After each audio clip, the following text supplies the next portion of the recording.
다니엘서 10장 말씀을 전하겠습니다. 다니엘서 10장 말씀은 이 세계 배후에 어떤 역사가 일어나는가 성경을 통해 가르쳐 줍니다. 매우 귀한 장입니다. 이 장을 통해 영적인 세계가 어떻게 이루어지고 있으며 그리스도인은 어떤 전투장에 임하고 있는가, 하나님 말씀을 잘 배우면 영의 세계가 어떻게 이루어지는가 우리가 밝게 알 수가 있는 겁니다.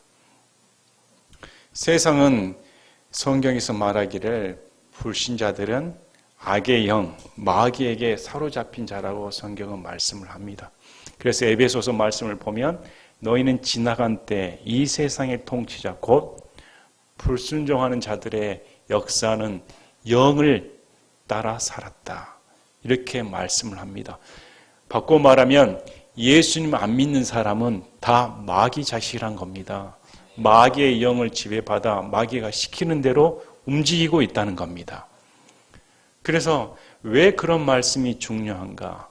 우리가 국가를 봅니다. 나라를 봅니다. 전쟁을 봅니다. 나라 간의 전쟁인 상황을 보면서 국지전이 아니라 영적인 세계에서도 싸움이 벌어진다고 성경은 말씀하고 있는 겁니다. 영적인 세계의 배후 세력들, 국가를 조종하는 세력들 간의 영적인 전쟁이 지금도 치열하게 벌어지고 있다고 다니엘서 10장 말씀을 통해 우리에게 가르쳐 줍니다. 그래서 다니엘서 10장 말씀을 통해 기도의 위력, 하나님의 역사관, 마귀, 천사들의 전투에 대해 믿는 자들이 민감하게 반응해야 됩니다. 지진이 일어나면 벌레들이 알아서 도망간다고 합니다. 새들, 쥐들 미리 숨는다고 합니다. 인간은 감각이 뛰어나지 않아서 잘 알아차리질 못하는데 어떻게 한낱 미물들은 앞으로의 지진, 이런 자연재해를 미리 예측하고 도망갈 수가 있을까요? 인간들보다 훨씬 뛰어난 감각을 지녔다는 겁니다. 예수님 믿는 사람도 마찬가지입니다. 예수님 믿는 사람은 영적인 감각이 있어야 됩니다. 불신자들은 잠에 취해 언제 심판이 날지 아랑곳하지 않지만 데살로니가전서 말씀을 통해 믿는 자들에게는 그날이 도적같이 임하지 못한다. 너희들은 깨어있다는 겁니다. 영적인 감각을 지녔다는 겁니다. 그래서 믿는 자들은 세상 사람들이 보지 못하는 세계를 인지합니다. 믿는 자들은 세상 사람들이 알지 못하는 세계에 대해 민감하게 반응을 한다는 겁니다. 그래서 이 세계를 바라보며 지금 단순히 이념 전쟁이 아니고 단순히 정치적인 견해 차이가 아니라 왜 이런 전쟁이 치열하게 벌어지며 교회에서 분열이 조장이 되고 교회 간에서도 생각이 달라 좌우 이념 대립이 지금 벌어지고 있는가? 우리 눈이 단순한 사건이 아니고 단순한 지도자가 아니고 단순한 국가 간의 문제가 아니라 이것은 마귀와의 전쟁이구나. 마귀와의 영적인 전쟁이라는 사실을 알아야 됩니다. 우리 다니엘서 10장은 이렇게 기록되어 있습니다. 다니엘의 나이가 노년입니다. 나이가 85세에서 88세로 추정이 됩니다. 바벨론이 망하고 페르시아 제국이 들었습니다. 그래서 고레스 왕 제3년에 이렇게 말하고 있으니까 적어도 다니엘의 나이는 80대 후반입니다. 고령의 나이입니다. 고령의 80대 나이 다니엘이 티그리스 강변에 서서 기도를 합니다. 거기서 예상치 못한 존재를 만나게 되는데 새 일에 지금으로 말하면 21일간 기도를 했다는 겁니다. 먹을 것을 삼가하고 좋은 음식을 가리고 자신의 마음을 절제를 하고 기도를 했다고 나옵니다. 10장 3절에 새 이래를 채울 때까지 좋은 빵을 먹지 아니하고 고기와 포도즙을 입에 대지 아니하며 몸에 전혀 기름을 바르지 아니하니라. 자신의 몸을 징계했다고 성경 기록합니다. 자신의 몸을 징계하며 절제하며 철저하게 하나님 앞에 겸비된 자세로 나왔다는 겁니다. 나이가 80대 후반입니다. 3주간 음식을 제대로 먹지 못하면 어떻게 될까요? 온 힘을 다해 기도에 전력을 다 쏟아부은다면 80대 고령의 나이에 과연 그 체력이 버틸까요? 여러분 80대 나이 후반이면 어쩌십니까? 왜 다니엘이 이렇게 기도를 했는가? 성경에는 명백하게 그 이유에 대해 말씀하지는 않습니다. 그래서 몇 가지 추정을 해봅니다. 예측할 수 있는 것은 고레스 왕 칙령이 내려져서 예루살렘을 가 성벽과 성전을 재건하라고 하였습니다. 그래서 수르바벨을 비롯하여 성전 재건을 하러 가는데 간 숫자가 불과 42,360명밖에 되질 않습니다. 끌려온 포로 숫자를 헤아려 보면 수십만에서 100만 명에 이르기까지 많은 숫자가 포로로 끌려왔는데 고작 자신의 고국 땅으로 돌아간 숫자는 4만여 명밖에 안 된다는 겁니다. 타성에 젖어서 이 사람들은 내 삶의 터전이 이국 땅에 있으니까 이걸 버리고 고국 땅으로 돌아가기는 어렵다는 겁니다. 다니엘도 고령인지라 그 먼 거리 여행을 감당할 수 없으니까 주저앉았을 겁니다. 그런데 성전 재건을 하러 갔던 자신의 동포들이 사마리아 사람들의 모함에 걸렸습니다. 사마리아 사람들이 모함으로 성전 재건을 방해했던 겁니다. 이런 사실을 알았던 다니엘은 하나님 앞에 겸비된 마음으로 주여 우리를 도와주셔서 많은 사람들이 예루살렘으로 돌아가게 도와주시옵시고 성전 재건을 방해하는 세력들을 물리쳐 주셔서 하루빨리 예루살렘이 회복되기를 원합니다. 이렇게 기도했을 거란 겁니다. 그래서 그는 하나님 앞에 애타는 마음으로 기도를 했습니다.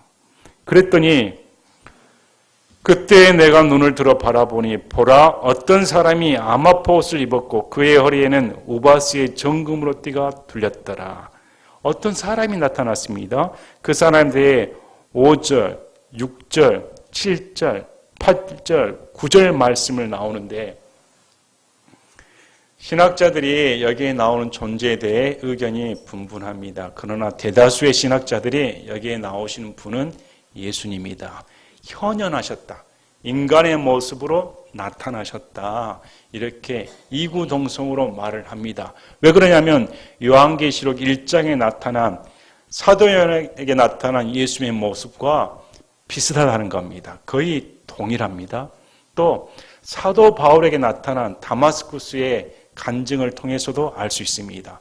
사울만 하나님의 음성을 들었습니다. 곁에 있는 사람들은 그 음성이 무섭게 들려서 도망가 버렸습니다. 여기도 마찬가지로 다니엘 혼자 있는 게 아니라 다니엘과 사람들이 있었습니다. 그런데 음성이 들리니까 이 다니엘 수행원들이 다 도망가 버립니다. 무서워서. 다니엘 또한 현현하신 예수님을 보고 쓰러져 버립니다. 사도 요한이 예수님을 보아서 정신이 나간 것처럼 이 다니엘도 현현하신 이분을 볼 때 그냥 정신이 나가버립니다. 잃어버립니다. 8절에 그러므로 내가 홀로 남아서 이 큰 환상을 볼 때 내 안에 기력이 남지 아니하였으니 내 아름다움이 내 속에서 변하여 썩은 것이 되었고 아무 기력도 내게 남지 아니하였느니라. 고위 관료였습니다. 그런데 예수님을 만나자마자 내 아름다움이 다 쇠해버렸다. 썩은 것이 되어버렸다는 겁니다. 절대적인 존재인 예수님을 만나면 인간은 더러워져 버립니다. 그제서야 비로소 내가 얼마나 더러운 존재였는가, 얼마나 극악한 존재였는가 알 수가 있습니다. 지금 우리 눈에 예수님이 보이지 아니하니까 믿는 자도 예수님을 두려워하지 않은 것 같습니다. 고령의 나이에 다니엘에게 흠을 찾을 수가 없습니다. 다니엘은 사자굴에 들어갈 정도로 목숨을 다 바쳐 예수님을 사랑하던 자였습니다. 아울러 이스라엘 백성을 위해 하루 3번씩 이스라엘 향해 창을 열고 꼬박꼬박 기도하던 자였습니다. 이런 자에게 흠을 찾아볼 수가 있습니까? 그런데 이렇게 고결하게 하나님 앞에 산 진실된 자도 예수님을 만났을 때 꼬꾸라져 버린다는 겁니다. 내 아름다움이 더러움이 되었다. 예수님을 만난 사람은 이렇게 됩니다. 저는 여러분이 진짜 예수를 만났으면 좋겠습니다. 관념적인 예수님이 아니라 이렇게 두렵고 무서우며 죄는 털끝 하나야 간과하지 아니하시는 두려움 그 자체이신, 거룩함 자체이신 예수님을 만나길 바랍니다. 왜 그러냐면 우리가 반드시 그분을 뵈기 때문입니다. 우리가 상대하는 그분이 이런 분이신 겁니다. 또 아울러 알 수 있는 것은 고령의 나이임에도 불구하고 하나님께서 이 다니엘을 만나주셨다는 겁니다. 그래서 기도에는 나이가 필요 없는 겁니다. 기도에는 다른 것이 필요 없는 겁니다. 하나님께서 직접 나타나 이 다니엘을 위로해 주시고자 현현해 주신 겁니다. 여러분 이렇게 목숨 걸고 기도해야 됩니다. 이렇게 목숨 걸고 하나님 앞에 애타게 기도해야 되는 겁니다. 그럴 때 하나님께서는 다니엘에게 직접 나타나 위로해 주신 겁니다. 그럼에도 내가 그의 말씀을 들었는데 그의 말씀을 들을 때 내가 얼굴을 땅으로 향하고 얼굴을 댄 채 깊이 잠들었느니라. 바로 넋이 나가버린 겁니다. 변화산으로 불리는 사건에서 베드로, 야고보, 요한이 잠에 들어버립니다. 너무 영광스러운 모습으로 변화하신 예수님의 모습을 보고 깊은 잠에 들어가 버립니다. 그래서 우리 예수님이 두려워하지 말라는 겁니다. 우리가 믿는 분이 이런 분이십니다. 우리가 믿는 분이. 자, 10절부터는 다른 존재로 여겨집니다. 그래서 어떤 분은 위에 나타난 분과 밑에 나타난 존재가 같은 천사이다 이렇게 주장하는 분이 있고, 다니엘이 먼저 본 분은 예수님이시고 뒤에 본 분은 천사인데 천사의 이름에 대해서는 나오질 않습니다. 그러나 누가복음을 통해서 소식을 전달하는 천사는 가브리엘로 나오는 겁니다. 그래서 근본주의 신학자들은 먼저 오신 분이 예수님이시고 여기 나온 천사는 소식을 전달하는 가브리엘 것이다 이렇게 받아들입니다.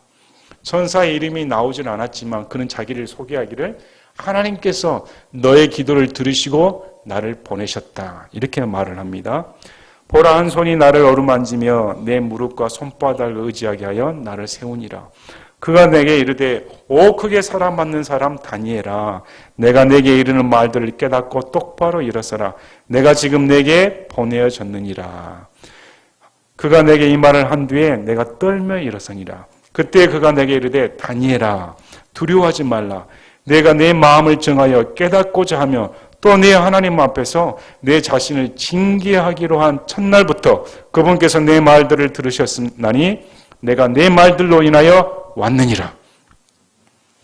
천사가 다니엘에게 온 이유가 무엇 때문입니까? 다니엘이 기도했기 때문에. 다니엘의 기도를 통해 천사가 방문했다는 겁니다. 이것이 기도의 위력입니다. 여러분의 기도의 능력을 믿으시길 바랍니다. 여러분의 끈질긴 기도, 간절한 기도를 믿으시길 바랍니다. 하나님께서는 기도를 멸시치 아니하시고 천사를 보내어 응답하신다는 겁니다. 그래서 13절에 이제부터 성경에서 보기 드문 말씀이 나옵니다. 그러나 페르시아 왕국의 통치자가 21일 동안 나를 막았으나 보라, 우두머리 통치자 중에 하나인 미가엘이 와서 나를 도와주었느니라. 내가 거기서 페르시아의 왕들과 함께 머물러 있었느니라. 매우 중요한 구절입니다. 여기 보니까 페르시아 왕국의 통치자가 나옵니다. 21일 동안 나를 막았다. 나는 천사입니다. 천사는 다니엘의 기도를 듣고 다니엘에게 도달하고자 하였습니다. 영적인 세계를 통과하여 도달하고자 하는데 그를 막는 자가 있었다는 겁니다. 다니엘에게 소식을 전하는 것을 막으려는 자가 누구입니까? 페르시아 왕국의 통치자. 이렇게 나옵니다. 사람일 수가 없죠. 사람이 천사를 막을 수는 없습니다. 그러면 왕국의 통치자는 누구일까요? 악령입니다. 마귀를 말합니다. 마귀의 졸개일 수도 있습니다. 그래서 여기는 프린스라는 단어를 씁니다. 우리 에베소서를 보면 정사 이런 말들이 나옵니다. 또 이 세상의 통치자가 예수님으로 말미암아 쫓겨났다. 그래서 세상 통치자를 가리킬 때 쓰는 말입니다. 통치자, 여기서 말하는 것은 한 국가를 다스리는 인간 왕이 아닌 천사적인 위치를 가리키는 겁니다. 그래서 악령으로 불리는 겁니다. 악한 천사가 하나님의 천사를 막아섰다는 겁니다. 그런데 우두머리 통치자 중에 하나인 미가엘이 와서 나를 도와주었느니라. 미가엘은 천사들 중에 우두머리입니다. 이는 다니엘서 12장 1절에도 나옵니다. 다니엘서 12장 1절에 그때 내 백성의 자손들을 위하여 일어서는 큰 통치자 미가엘이 일어날 것이요. 그래서 미가엘은 이스라엘 나라의 통치자입니다. 이스라엘을 이끄는 다스리는 천사가 미가엘이라고 성경은 말합니다. 그래서 이 미가엘은 이스라엘 백성을 위해 일합니다. 우리가 이 점을 명심해야 되는 겁니다. 나라 간의 싸움이 인간의 전투적인 싸움 이전에 먼저 전투가 영적인 세계에서 지금도 치열하게 벌어지고 있다는 사실을 인식해야 됩니다. 그러면 왜 페르시아 왕국의 통치자가 이 악한 영이 막았을까요? 당연합니다. 이스라엘 회복을 막는다는 겁니다. 이스라엘이 번영하는 것을 막는다는 겁니다. 그래서 이 악한 영은 하나님의 천사 군대로 말미암아 물리침을 받아야 됐습니다. 그런데 하나님의 천사가 움직이게 하는 원동력이 무엇 때문입니까? 다니엘의 기도 때문인가는 겁니다. 다니엘의 기도를 통해 악한 영적인 싸움이 벌어지며 선한 하나님의 천사가 도달하는 역사가 벌어진다고 나옵니다. 자, 그 뒤에 내가 거기서 페르시아의 왕들과 함께 머물러 있었느니라. 페르시아의 왕들과 함께 천사가 머물렀다고 합니다. 그러면 여기에 페르시아 왕은 누구일까요? 페르시아 왕국의 통치자는 악한 천사를 말을 합니다. 그러나 여기는 용어가 다릅니다. 페르시아의 왕이란 말은 지상왕을 말합니다. 지상에서 지금 페르시아를 다스리는 왕들과 함께 천사가 머물러 있다. 무슨 말입니까? 이제 다니엘의 기도에 앞서서 이 페르시아 왕들은 악한 영의 지배를 받고 있었다는 겁니다. 악한 영의 지배를 받아 사마리아 사람들의 모함을 듣고 이스라엘에게 대적하는 행위를 했다는 겁니다. 그런데 지금 다니엘 기도를 통해 가브리엘이 미가엘의 도움을 받아 이 악한 천사를 물리치고 지금 페르시아 왕들을 집권하고 있다는 겁니다. 하나님의 뜻을 펼칠 수가 있다는 겁니다. 이를 통해 하나님께서는 성전 재건의 역사를 이루어주시고 이스라엘을 회복시킨다는 겁니다. 여러분, 우리의 눈이 열려야 되는 겁니다. 왜 우리가 친북, 종북을 물리치고자 하는 겁니까? 왜 중국을 싫어할까요? 왜 북한을 마귀 국가로 하는 겁니까? 그 배후에 마귀가 있으니까 그렇다는 겁니다. 사람들은 우리 민족끼리 중국몽을 꿈꾼다고 합니다. 그러나 왜 믿는 자가 영적인 세력 간의 싸움으로 보는 걸까요? 여러분, 중국이 하나님 국가입니까? 북한이 하나님이 세운 국가입니까? 예수님 믿는 사람이 그렇게 말할 수가 있습니까? 지금도 중국이나 북한은 성경을 가지고 예배하는 것을 허용하지 않습니다. 그들은 종교가 없습니다. 종교인들을 핍박하죠. 만약에 우리나라가 북한에 넘어가면 저와 여러분이 제일 먼저 숙청 대상입니다. 방해 세력입니다. 다 죽임을 당합니다. 각오하셔야 되는 겁니다. 이런 일이 벌어지지 않도록 우리가 기도하는 것은 악한 영이 교회를 침투하고 마귀가 교회를 잡아먹고자 하기 때문이죠. 그래서 우리가 깨어서 기도할 때 위정자들이, 지금의 위정자들이 마귀 세력의 조종을 받고 있으니까 하나님의 천사가 와 이 위정자들의 영을 물리쳐 버리시고 하나님께서 통치하는 국가가 되도록 기도하는 일에 열심을 내야 되는 것입니다. 그래서 우리가 부르짖어야 되는 겁니다. 우리 기도를 통해 역정이 될 수가 있다는 겁니다. 세상이 노리는 것은 목적이 하나입니다. 모든 종교, 모든 이념, 모든 사람들이 내세우는 목적은 하나입니다. 교회를 멸망시키는 겁니다. 이 영들은 다 같은 마귀에서 비롯된 겁니다. 이들은 사상을 사로잡습니다. 그래서 어찌하든 간에 교회가 눈에 가시거립니다. 이상합니다. 왜 모든 종교가 교회를 싫어하는지. 그 이유는 뭐냐면 교회만이 하나님의 예수 그리스도의 몸된 본체로서 세상을 밝히 비춰줄 수 있는 유일한 빛이기 때문입니다. 교회가 빛으로서 역할을 이뤄가니까 마귀에게 잠식을 당하고 있는 겁니다. 우리가 왜 저 대통령이 저렇게 할까? 왜 위정자들이 저렇게 범법을 저지를까? 왜 자유를 삭제하라며 왜 이렇게 힘든 일을 가려고 할까? 왜 헌법을 무시하고 저렇게 좌경화돼 버릴까? 성경은 마귀의 영에 사로잡혔다고 말씀을 하는 겁니다. 목사가 성도들이 또 바른 목사가 현재 정권의 배후에는 마귀가 있습니다. 이렇게 말하는 것은 당연한 겁니다. 하나님의 가치관을 무너뜨리고 교회를 어지럽게 하며 그들의 목표가 교회를 없애버리는 것이 목표인데 어떻게 거기에 대해 목사가 마귀에 대해 일제 말을 하지 않는다는 겁니까? 한 번도 마귀에 대해 생각해 보신 적이 있었을까? 한 번도 성경을 제대로 봐서 가르치고 있었을까? 정말 무지하다 생각이 듭니다. 우리가 오늘 말씀을 보면 이 위정자들을 움직이는 것은 통치자가 있다는 겁니다. 악한 천사가 있든지 마귀가 있든지 두 가지 중에 하나로 나라가 움직이고 있다는 겁니다. 그래서 우리가 이 눈을 열시고 한 사람의 기도가 마귀를 내쫓는다. 다니엘 그 고령의 나이에 깨어서 기도한 그 한 사람의 기도 덕분에 페르시아를 점령하는 악한 영이 물러갔다는 겁니다. 우리 한 사람이 깨어있으면 지금 한국을 뒤덮는 거짓의 영, 깨어있는 사람은 거짓을 견디지 못합니다. 해도 너무하지 않습니까? 정말 누구 말대로 나라가 미쳐 돌아가고 있는 겁니다. 제정신이 아닌 나라입니다. 이것은. 그래서 왜 이런 일이 벌어질까? 마귀에 사로잡혀 있구나.